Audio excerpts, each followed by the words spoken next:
એટલામાં આ લોકેશન, આ ટાઈપનું લોકેશન એક પણ નથી. જે મવડીને ખાસ જરૂરી હતું એવું લોકેશન આસ્થા ગ્રુપે અહીંયા નિર્માણ કર્યું છે.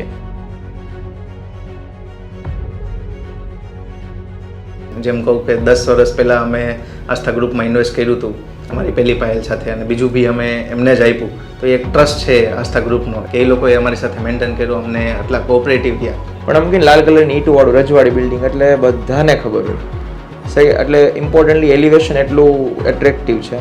આ આસ્થા ગ્રુપને કોઈ કોમ્પિટિશનમાં આવી જ ન શકે, કારણ કે તમે આ પ્રોજેક્ટ જુઓ અને બીજા પ્રોજેક્ટ જુઓ, તમે પ્રોજેક્ટ જુઓ ને ત્યાં જ તમને ખબર પડી જાય કે આમાં કેટલો ફેર છે ને આમાં કેટલો ફેર છે. આટલું સારું પાર્કિંગ અને આટલો સારો પ્રોજેક્ટ આ એરિયામાં કાંઈ નથી. મવડી કોમ્પ્લેક્સમાં મારી ઓફિસ ચાલુ કર્યા પછી ઘણો બધો ફાયદો થયો છે. અહીંયા વોક-ઇન કસ્ટમર મળી રહ્યા છે. જૂના કસ્ટમરોને પણ એડ્રેસ આપવું નથી પડતું. વન મવડી કોમ્પ્લેક્સનું નામ સાંભળીને જે લોકો આવી જાય. તો એમાં they are very flexible people, they are very good people, they will support you like anything. જે કંઈ માર્કેટિંગ ન કરવું પડ્યું કે એવું અમને બેસ્ટ લોકેશન મળ્યું. અને મોસ્ટ ઇમ્પોર્ટન્ટલી હોર્ડિંગ્સ માટે તો અમને 3 સાઈડ હોર્ડિંગ્સ મારવા મળે, જેથી કરીને અમારી વિઝિબિલિટી બહુ જ સરસ દેખાય. વનમવડી બિલ્ડિંગ આસ્થા ગ્રુપ સાથે મને બેસ્ટ એક્સપિરિયન્સ રહ્યો છે.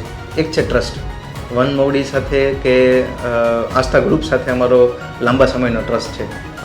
ખરેખર અહીંયા બહુ જ ગ્રોથ, બહુ પોટેન્શિયલ એરિયા છે. અને મોસ્ટ ઇમ્પોર્ટન્ટલી જગ્યાના આપણે વાઇબ્સ કહીએ કે જગ્યાનું સત આપણે બહુ નોર્મલ લેંગ્વેજમાં કહીએ તો મને પર્સનલી બહુ જ એવું લાગે છે કે આ જગ્યામાં છે ને વાઇબ્સ બહુ જ સારા છે.